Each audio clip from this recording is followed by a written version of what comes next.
Como estudiantes de la carrera de químico clínico biólogo, es primordial para nosotros estar atentos de las enfermedades que atañen a la población.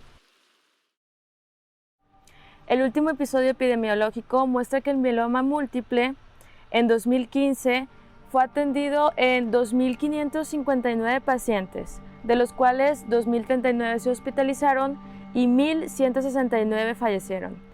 La tasa de incidencia es de 1.16 por cada 100.000 habitantes. Esto nos habla de una enfermedad que es altamente letal y pocas veces es diagnosticada correctamente. Es mayor en hombres y nosotros como futuros profesionistas debemos saber cómo en laboratorio se manifiesta esta enfermedad para así dar un diagnóstico severo. Para comprender la fisiopatología de esta enfermedad, hay que tener en cuenta cuál es la composición de las inmunoglobulinas, ya que estas son las que cambian de estructura y junto a la proliferación de las células plasmáticas, dan hincapié a las diferentes afecciones que este cáncer provoca. Las inmunoglobulinas tienen 4 cadenas de péptidos, 2 se denominan pesadas y 2 ligeras. Kappa o lambda nos da una idea de cómo se encuentran estas cadenas al cumplir su función de encontrarse con el antígeno. La producción excesiva de inmunoglobulina monoclonal produce disminución considerable de las inmunoglobulinas normales, lo que predispone a las infecciones por hipogamaglobulinemia. Las células pertenecientes al mieloma múltiple y las células del estroma de la médula ósea secretan citocinas y factores de crecimiento, entre ellos la interleucina 6, interleucina 1, el factor de crecimiento de hepatocitos y factor de necrosis tumoral beta, que favorecen la proliferación y diferenciación de los osteoclastos. Otro aspecto que hay que tener bien en claro es el tipo de células principales en esta patología, que son los linfocitos B y las células plasmáticas que se desarrollan de los mismos.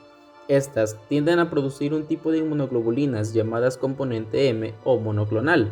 La característica de estas IG es que sus cadenas ligeras son producidas de un solo tipo. Este aspecto es importante para el diagnóstico, ya que son estos anticuerpos diferentes los que se buscan en la orina y en el suero. Las características de una célula plasmática normal son: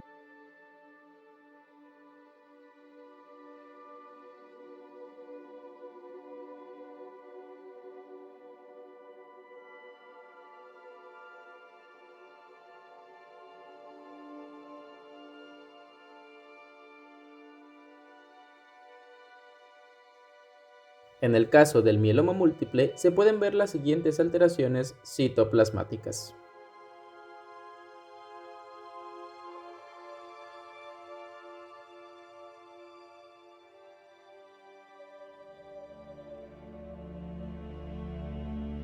Ahora, viéndolo desde la fisiopatología, el mieloma múltiple tiene su origen en una translocación.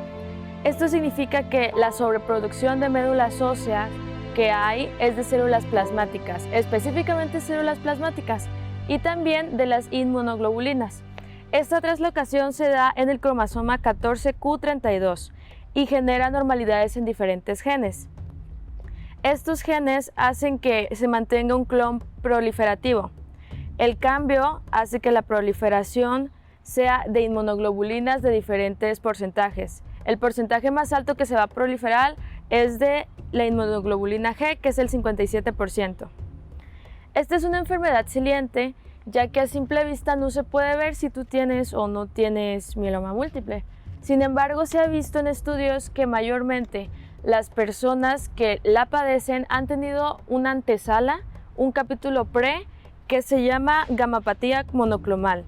Este es como el inicio del mieloma múltiple y es fácil de detectar relativamente en los pacientes.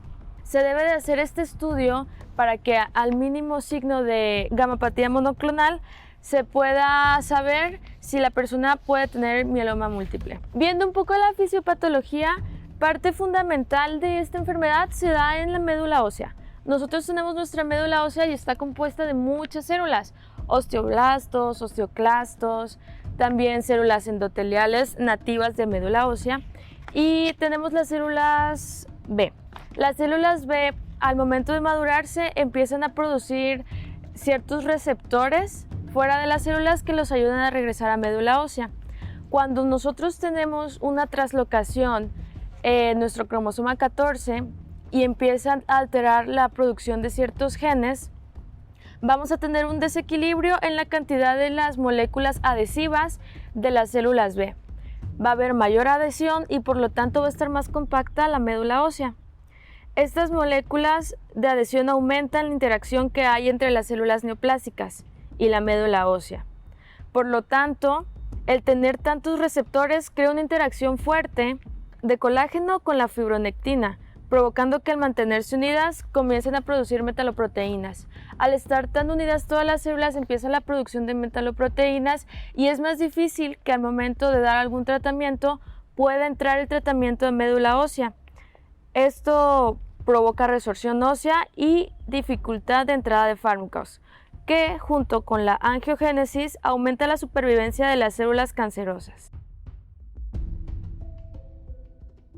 Al tener nosotros un problema en la médula ósea, vamos a tener un problema en casi todas las células que derivan de ahí. Entonces, según el Consenso Mexicano de Mieloma Múltiple, hay diferentes patologías características de esta enfermedad. La que más se remarca es la anemia, con el 73%. Esta se da porque los precursores de las células de los eritrocitos no se están produciendo debidamente debido a la gran cantidad de colágeno que hay en la médula ósea. También tenemos el dolor óseo, que es el 52%, la fatiga, que es el 32%, y la hipercalcemia, que es el 28%. Los daños explicados en la fisiopatología se dan de que principalmente las personas que sufren de mieloma múltiple tienen una gran cantidad de fracturas, esguinces y problemas óseos. La fragilidad es porque debido al colágeno, que como ya hemos mencionado se acumula en médula ósea, los osteoclastos aumentan y los osteoblastos disminuyen. Recordemos que los osteoclastos son los encargados de la resorción ósea, son los encargados de estar renovando la cantidad de osteoblastos que va a haber. Y los osteoblastos son las células nacientes, son blastos, células que van iniciando su proceso de vida en el hueso. Hay dos vías, la vía Wnt, que es la encargada de estimular osteoblastos, y la vía Rank, que es la encargada de estimular osteoclastos. Estas están equilibradas. Cuando una se inhibe, la otra aumenta, y en el mieloma múltiple aumenta la resorción, por lo tanto aumenta la vía Rank. Los osteoclastos provocan hipercalcemia, lo que nos lleva al siguiente punto, los problemas renales. Hay dos razones por las cuales las personas con mieloma múltiple sufren de problemas renales. La primera es por su inmunoglobulina, que es demasiado grande para ser filtrada en los túbulos renales, y la segunda es por la hipercalcemia que hay. Como hay hipercalcemia, empieza a haber un daño en la reabsorción del riñón. Entonces, las personas tienen un cúmulo de sales de calcio que inhiben que haya una correcta filtración del líquido. Está entonces la acumulación de las inmunoglobulinas, la acumulación del calcio, y todo esto no permite que se filtren diferentes compuestos como el bicarbonato, la glucosa, el potasio, se filtren como normalmente deberían de hacer. Como están estorbando, nosotros vamos a tener en orina estos componentes. Las inmunoglobulinas monoclonales tienen un gran tamaño y no solo se quedan en ese espacio, sino que también empiezan como a interactuar con células mesangiales, ocasionando depósitos.